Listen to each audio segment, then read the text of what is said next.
בתוך האוטו, בתוך האוטו. רגע, אני. אני הייתי עושה את ברד פיט, ובסאונה שלו. טוב, למה אני לא חשבתי על זה? האמת היא שאני הייתי הולכת על המטוס הפרטי, אבל גם סאונה תופס. תגידו לי, מישהו יכול להסביר לי מה הקטע הגדול הזה עכשיו עם ברד פיט? מה הקטע הזה? למה אתה רוצה להראות לכולם את הריבועים שלך בבטן? למה לא? מתאמנים.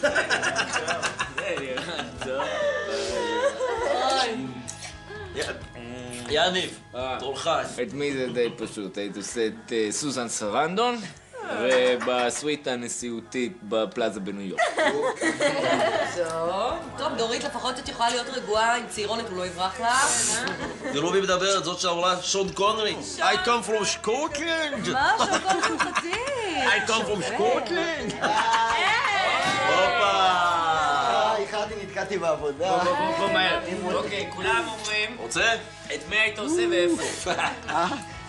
מה? כל אחד אומרת מי הוא הכי היה עושה ואיפה. יאללה. דבר אח שלי. תן לנו. באמת? זה מה שאתם עושים? דבר. יאללה, שחרר. טוב. הייתי עושה את דורית ובתחת. עוד מישהו אמר דורית? יניב!